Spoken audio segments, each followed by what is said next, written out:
All right, BloodStream listeners, I am joined by Dianne Bartlett and Kathaleen Schnur, authors on the paper titled Defining the Micro and Macro Roles of a Hemophilia Treatment Center Social Worker in the United States from an Interdisciplinary Team Perspective. I am very much looking forward to this conversation. And Dianne, Kathaleen, appreciate having you on. Welcome to BloodStream. Thanks for having us. Thank you. So that's the paper that we want to talk about. That's the subject. But just to give the audience a little sense of who it is they're hearing from today, Dianne, maybe we'll start with you, and then Kathaleen, you thereafter. If you could just kind of give us, the TLDR version of your backstory in blood disorders. How is it that you came to be an author on such an article? Oh, goodness. Well, I have been a master prepared social worker for over 30 years, and I'm a clinical social worker and have worked with bleeding disorders a little over 7 years. And so Kathleen and I and the other authors know each other from working on a social work working group. One of the great things is this research proposal came up. We were having a meeting and we were talking about just how frustrated sometimes we are that there's a disconnect between what we actually do and what other people think that we do. And I'm a strong advocate for our profession and working to the top of our licensure. And so that's kind of how, it started. Excellent. Appreciate that. Kathaleen, what about for you? So I am Kathaleen Schnur, and I am a clinical social worker. I've worked in hemophilia space for a decade currently. And just to echo Dianne, we were at BDC in Anaheim in 2018, actually, and it became a conversation. We created a task force about how we wanted to establish the scope of practice and standards of care for social workers. So it started from there. There was a small task force. We did a lot of lit review, a lot of it based off of Peg Gary et al., their research that was from 2010 and then presented the second part in 2016. And they kind of did, the second paper really said what the ideal role versus the actual role. And we're like, this is a great start. Okay, so now we have defined what we think we should be doing versus what we are doing, but maybe the disconnect is maybe the providers aren't fully aware of the scope of our practice and our licensure. So let's find out what they think we should be doing versus let's do an outreach to what we are doing. And then we decided to apply for the Social Work Excellence Grant, got it, and in the middle of COVID decided to try this. It just were really, really It was such a great start and a great conversation to build on the early work of such amazing social workers that are in the community and have been for such a long time. And Dianne, what were some of the key tenets to this work that, to Kathleen's point, building upon previous work in the space, what were some of the key tenets to drive the methodology and the structure for your work? Great question. I mean, really, we knew we had a solid foundation with the previous research, but some time had passed, and so we knew it needed to be updated. We also came from some different lenses as well. We're all clinical licensure social workers. That is the top level of licensure that you can receive nationwide for social workers. And we wanted to resurvey, see, hey, are the HTC social workers still coming from the same background? It is an amazing network that we have, and it's very unique to other types of medical social work that I've done. How so? And, well, for instance, we're an older, more seasoned, wiser group of social workers. Specifically, most of us are over the age of 30.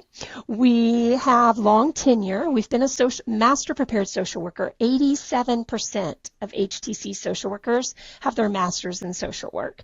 And so we And a lot of us also have our clinical licensure. So even if you had your PhD, the top level of licensure you can assume is a clinical licensure, and majority of us have that as well. And we have different experiences because, as you know, every HTC is different. But we also have some barriers, and we have gone to accredited master programs where we know there's a micro perspective, that's the direct patient care. The meso perspective, that's kind of what I consider working with our chapters in our state. And then a macro perspective, and that's working like on a national thing or doing research and policy. And this is a unique role because it really combines all of those. And we know that. We know our training. We know that we've done research before with our graduate thesis. But I don't think our colleagues fully understand that. So it's not that some of the tasks that are done in an HTC are inappropriate. It's just that it's not working to the top of our licensure. And or maybe it's more appropriate for a bachelor prepared social worker and not someone with their clinical licensure. And then we also recognize that there were quite a few of us that had started to engage in research like the ATHN and the CDC registries and doing all that data and quality improvement work. And a lot of us were in leadership roles. We have some real trailblazed social workers nationwide that have elevated to the top to be their program managers, and yet their job descriptions hadn't been changed. And that's a disservice from a healthcare institution perspective. Kathaleen, any comments on that? Just to kind of like go back to, when Dianne just mentioned about how this was something so unique compared to other medical social work. Most of us out of HTCs are categorized as medical social workers, but our role extends far beyond this very narrow classification. We do provide essential medical social work services, including counseling, support for patients and families as they're navigating the medical system. But our responsibilities within the HTCs are much more expansive and very unique. We engage with people and, people new to HTCs or people who aren't familiar, and they're just enamored with just the vastness of what we do. As it was highlighted in the study, we engage in a wide range of activities: case management, outreach, administrative tax, and the research and grants. And our multifaceted role reflects the diverse needs of our bleeding disorder community and underscores the specialized expertise that we as HTC social workers bring to our positions. And it's just essential for everyone to recognize that we're not limited to traditional medical social work functions. And we encompass this comprehensive approach to addressing the psychosocial and practical needs of our patients and the families who are affected by bleeding disorders. It's just kind of just like our patients are so unique, so too are our roles as HTC social workers, reflecting that specialized care and support within our centers. Yeah, and in addition, I'll tag to that, it's when we took that baseline of those broad categories and then we whittled them down to specifically what are some of those tasks within counseling or grants research or case management, financial, administrative, and to come back and see that a third of social workers are in administrative roles is huge. To see that over 50% of us are responsible for our registries and quality improvement and things. And so a lot of our colleagues understood that we were doing therapeutic interventions or counseling or brief psychosocial interventions, but they didn't understand fully that we were doing these other things.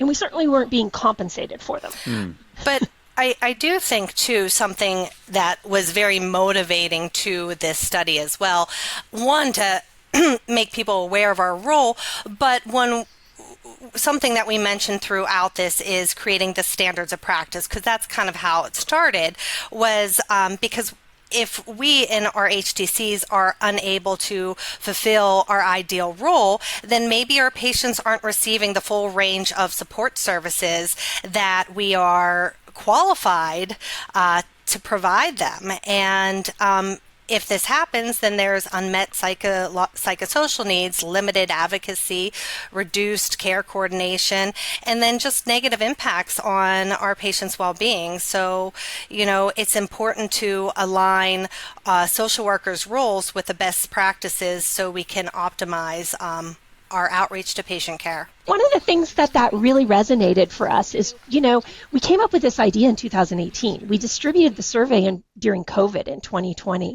And that was a very unique time to practice in all the decades that we had been practicing as authors of this. And one of the things that we found, and now we know to be true with metrics, is the great need of mental health support for everyone, not just our patient population, but that's our focus here. And then the provider scarcity and how do you access that? And are we able to access it for multiple reasons? The barriers are financial or insurance or distance and stuff. And yet most of us, we're 87% of us, have masters in social work. And so we are able to provide those therapeutic interventions and provide counseling. But sometimes in medical social work, that may not be their lived experience in their career, but we have that training and we're able to. And we're able to be a bridge, because it can take a couple months to get established in the community. And yet we can provide psychotherapy and counseling services until they can get that community-based referral. And there's been challenges and barriers as in every setting, connecting people with that and actually doing that. But this study also highlighted what some of those barriers were. Is it organizational barriers, like we have too much work for a small number of people? Are we sharing our roles with other disease states like oncology versus only working in bleeding disorders? So there were some really some good pearls of the pain that came out from the study as well. And then our hope is to develop that document, like Kathaleen mentioned, so we can highlight some of those. And if there's a little imposter syndrome by maybe some of the other HTC social workers that haven't done those skills in a while, then we can provide further education and training. And we're doing that with different bodies within the bleeding disorder community. I want to helping us talk to get that more about mental burden of disease and the mental health component to the role. The registries piece is interesting too. I mean, I guess this is a theme with the role of the social worker and the hemophilia treatment center, right? There's a whole lot of different interesting things that are on this list on page 5 that you referred to. It's quite a lot. But I want to, before too much forward looking, I just want to read a sentence here from the conclusion, or a couple of sentences from the conclusion of the study. While HTC staff value the social work role, it is apparent that the intricacies of the social work role are not fully appreciated or understood. This study illustrates a need for more advocacy by social workers to define their role in hemophilia treatment centers, more funding to support the social work role in hemophilia treatment centers, and elevating social work's role to equal the education and skill set they bring to HTCs.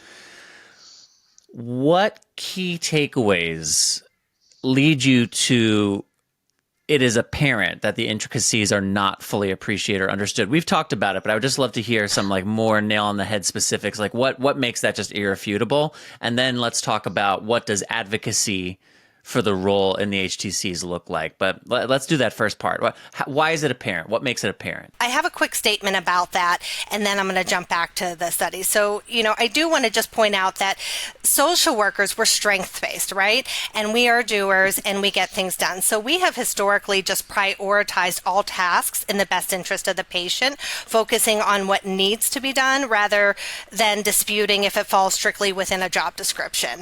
We joke that how much of our job is other duties as assigned, right?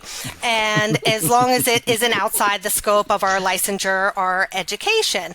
So, we really want to use this to leverage our expertise in advanced licensure to prioritize those therapeutic support for patients over the administrative tasks.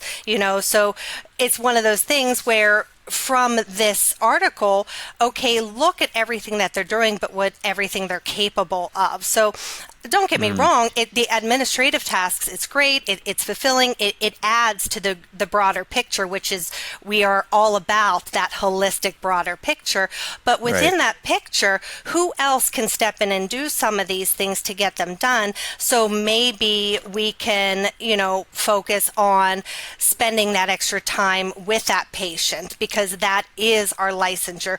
We do have the training and the capability to do interventions, to do brief, like a limited amount of therapy with patients. Like Dianne said, the wait list, especially for our most vulnerable, our seniors and our Medicaid patients, my gosh, the wait lists are just ridiculous.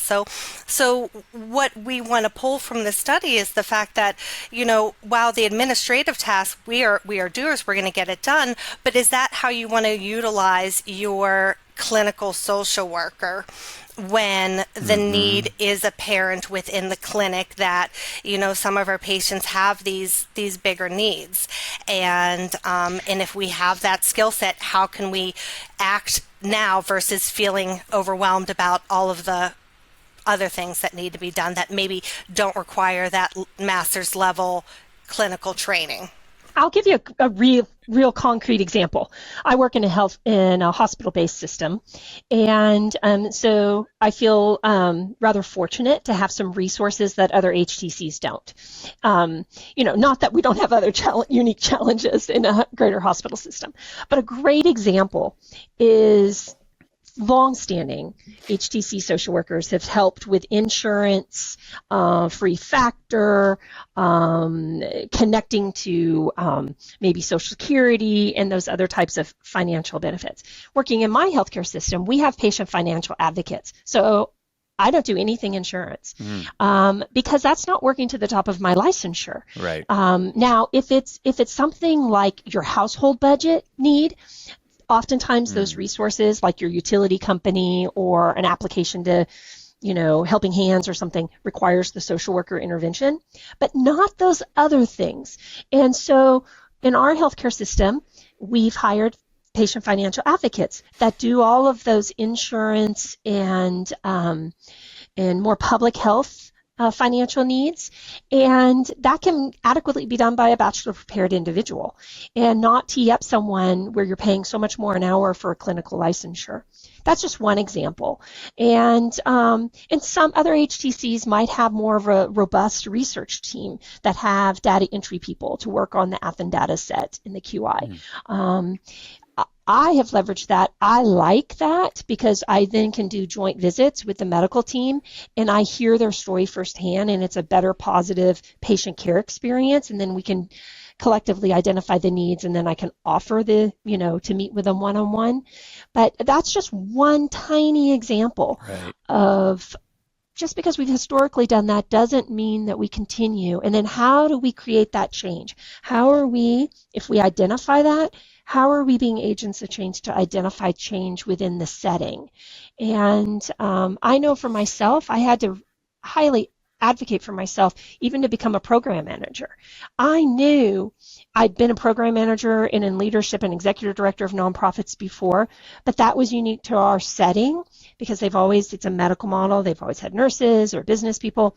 And we can't forget that because we have our master's in social work, we have bachelors in other things. So sometimes that's psychology. Sometimes I was a finance major before I went into social work. So we come with these really broad skill sets that sometimes aren't recognized fully or utilized fully. And so what does good advocacy for social workers in the HTC look like? You've published this piece that it moves the needle. We're creating surround sound with something like this. So I appreciate those are a part of how you create the change. But what else? What does good advocacy look like?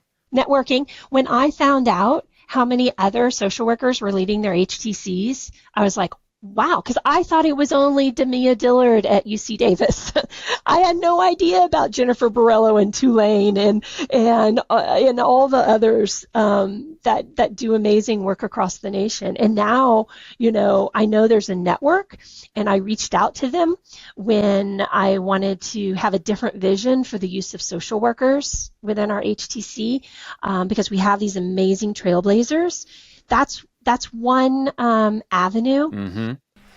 And even in the networking as well, too, is I mean, because so often we're in these silos, especially if you're not part of a health system, or if you're part of a health system, but you're separated from the social work department, so when you come together at these larger meetings, whether it's your region, whether it's BDC, whether it's GAMAGE, it's like you come together and you network and you're like, hey guys, I'm only this much FTE, but I'm drowning here. How do you guys advocate for your role? How do you, so I really love the community of people sharing, hey, this is a letter I sent to my people, and, here are some papers that really demonstrate the impact and the importance of what we do in putting it in a different lens, because, much like everything, there's just this evolution in growth within our HTCs, within the community,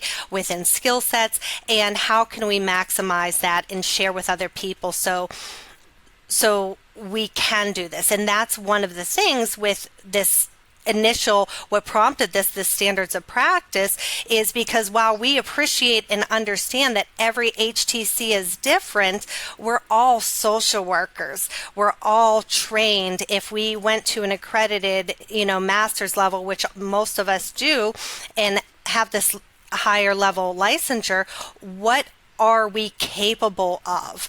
And if we can make sure that, key stakeholders, leadership, even our patients, because if our patients know too, they can speak up as well. So if we have a whole community who are seeing what we are capable of, what our skill set is, and how that can significantly improve patient care if it's being utilized most effectively and efficiently, then we're making movement. And that is our goal.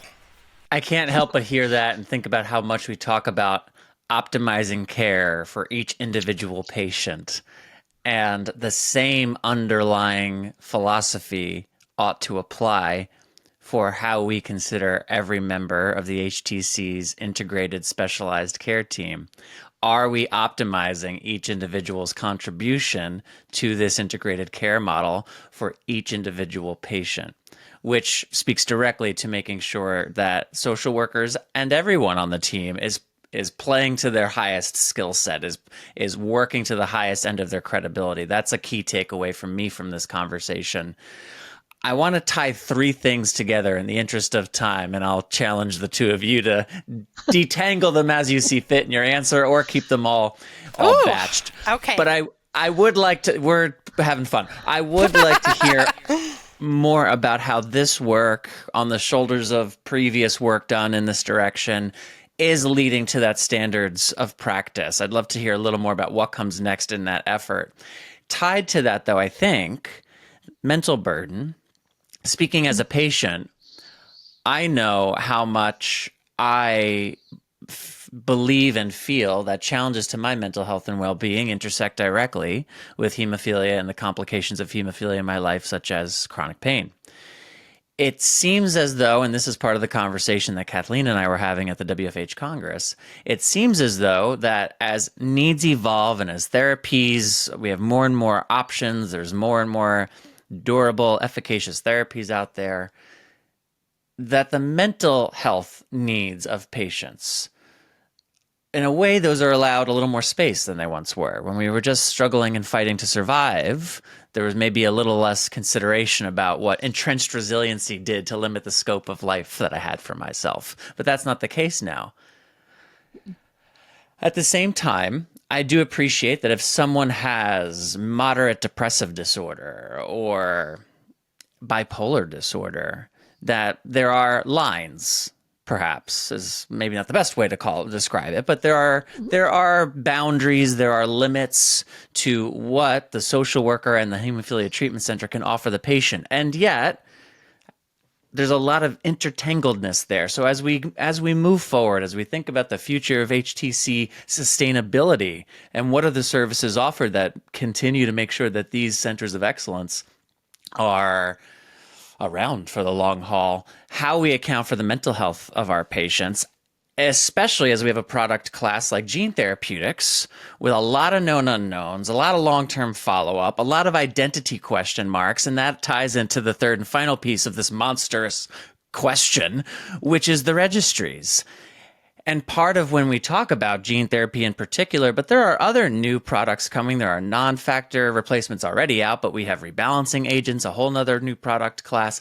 The follow-on registries of these things to ensure we're actually gathering, harmonizing, studying long-term real-world data, critical. And that too is on this monster list of things that apparently the social worker is supposed to be in charge of. So again, sorry about this, but how do we tie some of this together? How are we moving towards those standards of practice? Where does the mental health, mental burden piece come in? Where does the registries piece come in? And I will now be quiet. Okay, I'm going to let me start, and then Dianne, you jump in. So, okay, so for the first thing, the mental health piece, I mean, so crucial. COVID happened, and people just, it was a need, and it was being normalized, but the need just grew so much that so many of us, it's like, okay, I know for me, it was like, okay, I have the skill set. I'm having trouble connecting you. I have the skill set. You know what? Let's do a few sessions and we'll just kind of check in, and then while we're waiting to do a soft handoff to another clinician. And my goodness, how about we leverage these relationships that we have longstanding with our patients as well? Mm-hmm. So you already have that rapport. So there's that ability to really make significant strides initially, especially if it's nothing that is of a crisis level that takes us down another route. So I think from, the mental health standpoint, just making sure that we get comfortable leaning in on the skills, making sure we're providing the trainings to the community that ultimately prepares, empowers our social workers, and also provides our patients that extra support. The standards of practice tool is crucial for a variety of reasons. We want to clarify those roles, the capabilities based on licensure, full FTE, and, with the appreciation, I always want to come back that every HTC is structured differently and operating within various systems and serving different patient size populations, which also plays into it. But this tool could really highlight the scope of that practice within HTC setting. So this way the social workers can focus on those tasks. So maybe if the need is there, the social worker can say, hey, I can advocate for more FTE while also, providing those patients with the care they need. And then we can advocate for expanded services when it's needed too. Because that's a key thing too, is if the services are needed, okay, let's expand it. So if we have the information, we can do that.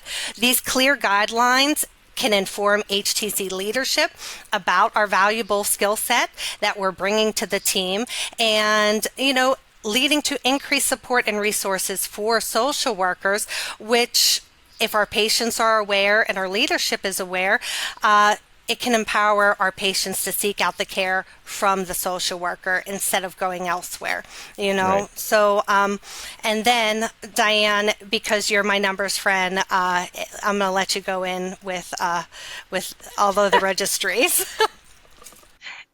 Yeah, and I'm going to segue a little bit from the direct practice as well to piggyback what Kathaleen said.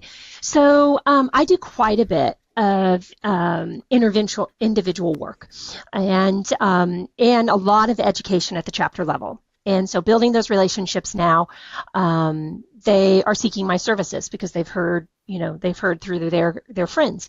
I will say also, a lot of them are carriers. A lot of them are von Willebrand's patients or mild hemophiliacs. So generally, what the presenting problems are, adjustment to illness, caregiver distress, managing so many leaders in a household, relational stressors, which segue also in tag with gender roles. And because we're seeing more and more women and girls and people with the potential to menstruate in our clinics, there is some human sexuality components there. It's not STIs, it's talking about quality of life and heavy menstrual bleeding, and not because of our culture, not being fully aware of our anatomy physiology, how this impacts so many different things, period, poverty, on and on and on. And those types of, that's why it goes back to, I'm talking about financial issues, but I'm talking about household budget financial stressors. Less with insurance and more about how do we cover food and period poverty, and those types of things. Every human being on the planet has situational anxiety and depression. We know that to be true. We know when you have a chronic health condition. So if you polled the average person walking down your city street, it's about 20% will have situational anxiety or depression. But we know when you have a chronic health condition, that's going to be elevated a little bit more. So normalizing that. And what we also know is the most common treatment modality for that is cognitive behavioral therapy, or CBT. And that's like your bread and butter of going to graduate school. So you might not have used those skills recently as a social worker, a new social worker in my setting, but I can refresh your memory on those.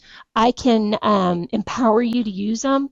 I can provide clinical supervision till you get started. That's our ethical responsibility, to mentor others that may be a little green on this, and that's okay. We can utilize some key stakeholders, whether that's our regional coordinators, to challenge institutional pushback. We can use our key stakeholders of other organizations that provide funding and educational opportunities, whether that's BDC, Hemophilia Alliance with the Linda Gamage conference, to provide trainings on those things. Also important. Now, we do so much, but they don't fall into those traditional billing cycles. So we have to get people to think in a different way about that and look at more preventative health system in a preventative manner versus in a individual unit of billing. And but we have the means to do quality of life assessments. We can track these things. We just need to formalize it. And then we do that now within regions for transition or other things. And maybe we start looking about it more from the mental health and track that with some QI projects.